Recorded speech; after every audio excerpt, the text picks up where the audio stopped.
welcome to Turn the Page, the official podcast of the Syosset Public Library.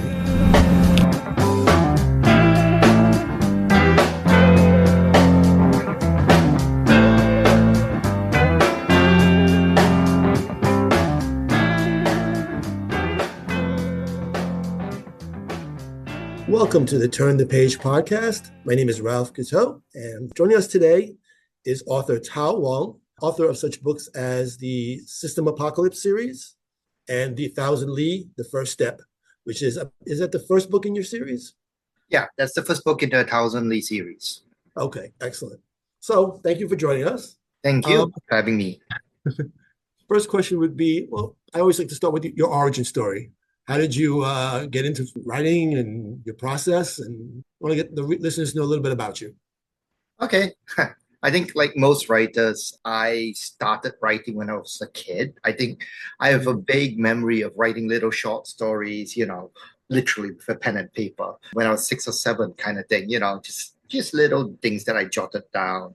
And I did that, on and off just until I was, I don't know, 12 or something, and then life got busy and I didn't do anything, and then I started writing actual professional-ish work for a while, up until like after I graduated college, university, and then actual real life work got in the way. And I didn't really do very much serious writing for a while. I had a couple of books that I'd written, but never really got edited because I knew they were pretty bad. And so nothing really happened. Being a writer was just something that I planned on being later, when things calmed down. I had a kid and moved multiple times, and, life got in the way. And then about 2017, I started reading a bunch of light novels, Japanese light novels. I started watching the animes, Grimgar of Fire and Ash, Konosuba, Danmachi, and I knew that they had light novels. And so I read those light novels, and those were all lit RPG light novels, though I didn't know the term at the time. And so I went looking for more work like that and stumbled upon a website called Royal Road, where a whole bunch of writers, Western writers, were actually writing their own versions of these stories. And I started reading their works, and it was a ton of fun reading it. And because you could just write on it, because it was a free fiction website, that people were just throwing their fan fiction, original works, whatever, I started writing. I think it was literally in January in 2017, in the middle of winter in the Yukon. So there wasn't a lot to get done unless you wanted to get frozen at about minus 40 degrees Celsius. So I had a lot of time, and I started writing, and I kept writing, and then I turned around and went, oh, hey, I have a story here. I have a full book. And because I'd already published it publicly for a whole bunch of people to read, and I couldn't go through TradPub with those books, so I just threw them together, edited them, put them up on Amazon, and what I didn't know was that there was a huge demand for little RPG stories at that time, and my book started selling. And I just kept on writing in between because, it takes a long time to get editing and graphics and formatting and all of that done. So I've just been kept on writing all the while because I was just having fun. And so that's how all my first stories started. I just was writing for fun and then throwing them up on Royal Road and eventually Amazon. And I was incredibly lucky that there was a demand for that work at that time. Okay, excellent. Wow, and it's been upward ever since. Yep, pretty much. I know they're all kind of your creations, so it's hard to say a favorite one, but if, say, someone wanted to get into your work, where would you recommend they start? It really depends on what you're looking at. I actually think, personally, the Thousand Li series is probably one of my best works. It's the closest to my heart, because it's traditional Chinese Xianxia Wuxia works. I've had a lot. It's not, my latest work, so obviously, or at least I'd like to think I've gotten better, but it's not like my initial work where it's good but rough.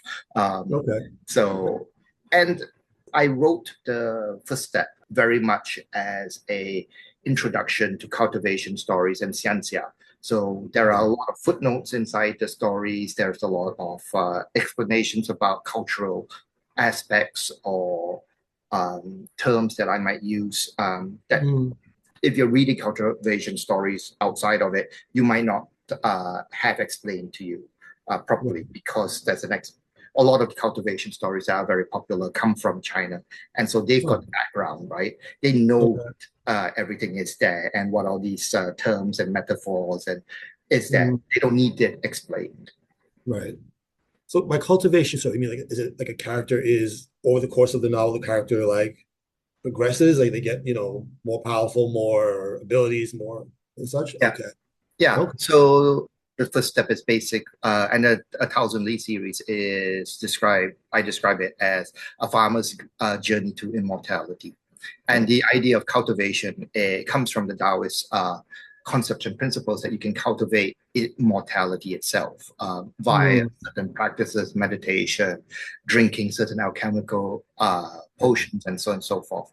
So the cultivation genre is a subgenre of xianxia, where individuals are attempting to achieve immortality.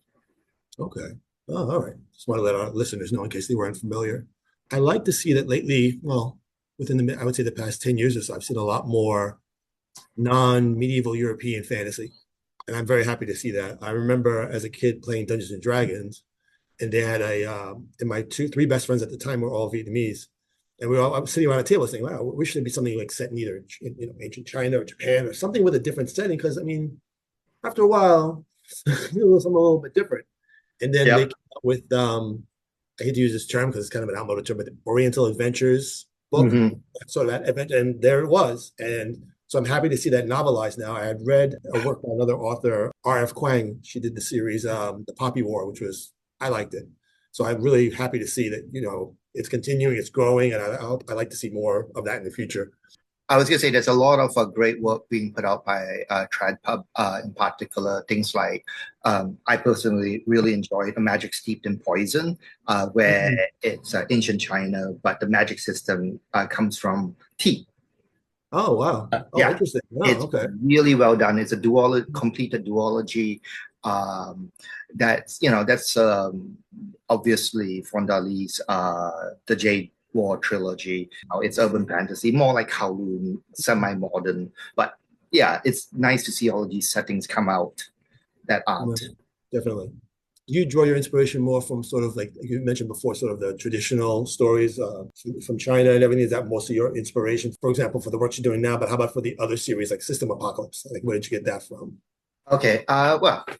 So the System Apocalypse was very much a riff of the end of the world. A system comes, a lit RPG system comes, and everyone gets a character sheet and status screens and everything like that. When I was writing it in 2017, there weren't a lot of people doing that. And most of those were set in urban cities. At that time, they were set in urban centers. So I wanted to do one that was set in the Yukon because I was living there at the time. And I looked up and went, oh, what would happen if you had an apocalypse in the Yukon where we've got all our problems with issues like food, distance. The other side of it as well, and the thing that annoys me with a lot of apocalyptic stories is that there is this belief or viewpoint that the moment a tragedy happens, everyone turns on one another.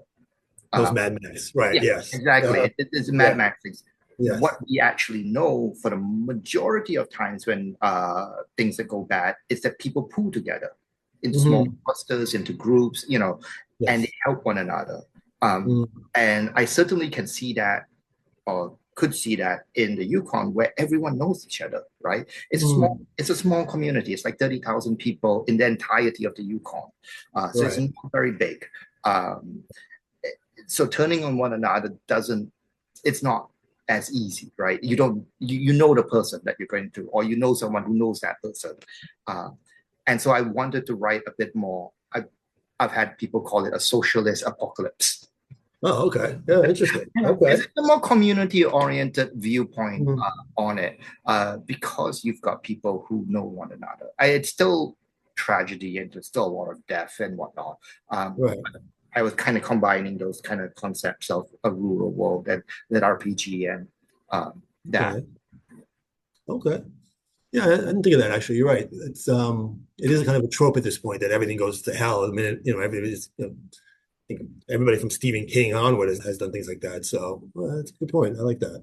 When you started writing, do you have an end in mind, or do you sort of like, as you're going through, you kind of like, oh, I could go this way, I can go that way. I think I'll go this way, with it. I consider myself a planter, so I generally know my beginning scene that I Mm, start with, and I mm, know my end. Preferably, I know the end of the series and I know the end of the book that I'm writing. And okay. generally, I write in three-book arcs. So Okay. the Thousand League series is a 12 books completed series. First three Mm, books, a one arc already, and then each right. three books are an arc. So I know the end points of each of those. But Mm, exact details, I have vague tempos in my brain at the time. okay. But Okay. as I write, my characters often get in the way and go, "No, we're doing it this way." And I, Right. Okay. but it knowing the ending is after writing so many books, I've gotten to a point where it makes life a lot easier. If I don't, I find I have to rewrite quite often. Uh, Right. Okay. I don't really try. I try not to start work without knowing my ending now. Okay. Oh, okay. So there's a little bit of a change. You've had numerous works out. Has there been a reaction from the readers that really struck you, or one that you remember that, made you like, all right, let's keep going. Let's keep. I would like to ask that just to see. Oh, different ones, right? It's always the reader letters and reader comments coming back. Mm, With a thousandly, it's been very much people either commenting that I've been introducing them to a whole new genre, the cultivation yeah. genre, and they Yes. love it. And, it's really interesting. And they love the footnotes that are put in there because it helps explain, aspects of the culture or aspects of the stories that they didn't understand. The other side of it has been just people who have been happy to see representation, Yeah. Yeah. of stories that they've seen or of themselves, and the type of Yeah. stories. So Mhm. I think it's both of those things have been quite great to see myself pushed ahead on. Do you usually, when you write, do you have a certain space or a time where you're like, all right, from 12 to 4, I'm in this room, I'm writing, don't disturb me, kind of? Or do you just kind of like go I'm different? kind of I'm a bit of a chaos demon. Okay. It's Okay. I have a word count requirement every day, Oh, and okay. these days I do have to. I know that I work best at night, but Okay. family. Yeah. And Yeah. Yeah. my wife has turned up, I think, 2 years into writing and working full time. Um, Mm. my wife turned to me and went, "I'd like my husband back." Of course. I'd Sure. disappear at about like 8 or 9 o'clock and I'd write until like 1 a.m. kind of thing. Okay. Because, I'd spend a bit of time, but, after you've got a full day of work and everything, it's just so now I've been lucky enough to go full time. So now I try to keep my writing in the daytime at some point. Okay. When I do that really varies, but generally about 10, I would say, is when I start work on writing. Yeah. Okay. Very good. Nice to, yeah, I'm sure she's happy to have you more. More. Yeah. I've had interviewed different authors, and some of them, they go into like sort of like almost like a hole somewhere. Like, don't bother me. I'm going to be down here for the whole day, and don't, whatever. I mean, everybody's circumstances are different, so some do it. Exactly. I'm always fascinated with in fantasy, especially with world building. If it's our world, there's some, the rules, what's going on. Do you have sort of like a Bible of sorts where you say, all right, this can't happen, but this can happen, and this can happen in your. Yeah. Every universe, every series, I will create a Bible as I go along. Okay. Quite often, it will depend, what the rules are will depend on the universe. A Thousand League, for example, early on, because it's a progression fantasy, Yeah. he starts out trying to get to be an immortal. I needed to understand the stages. So I had to sit down, write out the stages that Mm, I have him go through, what those stages would look like and then Mm. that would be backwards plotted to some extent to where the books were. Okay. And so that gave me an overall structure in terms of his power progression, at least. On Okay. top of that, knowing the upper limits of magic in that world Mm. meant that, I could then scale the threats to him properly, right? One of the problems with progression fantasy is sometimes you scale your character's strength too fast, and Yes. Yeah. by book 3 or book 4, you're punching, down Mhm. mountains, and then Yeah. book 5, you're destroying worlds. Right. It's Yeah. and you still got like 8 books to write. It becomes a problem. Yeah. Right. Yes. Right. I always thought that was a problem with early Superman, where Superman was so powerful that I'm like, well, who's gonna fight him now? Who's gonna have to? So okay. So Yeah, there the was Superman problem is a big issue. okay. Interesting. So this series you're doing now, how many you have it planned out to be 8 books, you said? Thousand Lee is 12 books long, 12 actually. books. Okay. Yep. You've already are they're already Yeah, they are all done. We okay. are doing Ace Books and I are doing a re-release of the print editions Okay. in March. Well, all 3 books are releasing next year. The first one is on March Okay. 10th. The Okay. first Okay. Excellent. Do you have a favorite character from your books that you have? Or someone that you really enjoy writing, something that you really uh, because I listened to um, a review actually of your character from I think System Apocalypse. And someone said, they really liked the character, but then as they got more powerful, they kind of went on a little dip, and then at the end they liked them a lot again. So I'm just curious. There's one that you oh, I wonder who that was. Probably John. yeah. It is John? Yeah. Yes, yes, it was John's John. John's I like John, but I don't know if I like writing John. He's an easy Mm, to write. He's a okay. very strong character in my brain. Like almost Mm, all of the things that he does mm, surprises me.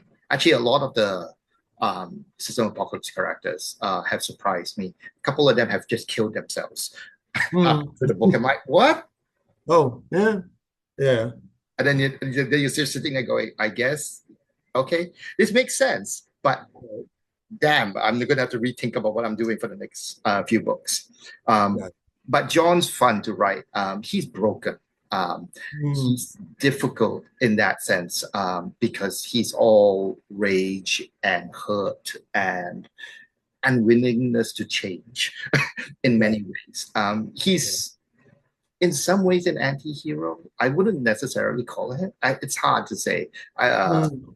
Because he does a lot of heroic things, but he does a lot of them because he's angry at people rather than because he's Optimism or doing something them. like that. Yeah, Right. Excellent. he's not a bright shining light. He's just Okay. Okay. fear. Um, Okay. Tuhei is actually probably my favorite character to write because he makes Mm, me laugh. He's the monk in A Thousand Li, um, okay. and well, he's an ex-monk. He's got ex-Buddhist monk. He was kicked Okay. out from his order because he loves Mm, too much. okay. Excellent. Ah, cool. So where's the best place where people or listeners could find your books? It depends on what you're looking for. Okay. Starlit Publishing is my publishing company that all my books are under, and then we Okay. have links for everything in there. For the Thousand Lee reprint that reprints that we're coming out with, we're actually doing a pre-order with Baka Phoenix Books up in Canada Mm, and okay. You and Me Books in New York in the USA. Okay. Okay. So those are pre-order specials that we'll be doing with both of them. Okay. And you have also print and audio also. Quite a few Print, more. audio, ebooks. Yeah, Excellent. Excellent. So there's many ways to listen and to access your work. Excellent. exactly. Do you think, am I going to see, are we keep seeing more out of you going forward? Like, what do you think, if you can, whatever you can reveal, do you have planned for the future? I've got lots of. I'm Oh, constantly writing. excellent. I'm Okay. constantly writing. Mhm. I still enjoy the job. It's a lot of fun to work, and it's the most fun job I've ever had. I am working right now on. I'm not sure I can talk about that. Yeah. Well, as much as I can talk, I'm doing an Sure. edit for a book for Ace Books right now. Okay. Okay. That has yet to be announced, Okay. and I am working on the second book in the sequel series for 1,000 Oh, okay. called Excellent. Celestial Cataclysms. Okay. So if you love that, there'll be more. Great. Okay. Well, thank you for joining us. And we're going to look for your books. Definitely, I'm going to add them to the collection in the library. And I encourage people to go check it out. I started System Apocalypse. I liked it. I'm only like one book in, but I did like it. I'm finding that I'm a fan of the genre Oh, of progression, and I do like it. Just because it thank reminds me you. of those days back in high school playing D&D, and that was good times. So, Tao Wong, thank you very much. Best Thank of you luck. very much. Have a good day. It's time to close this chapter of Turn the Page. Join us for the next episode.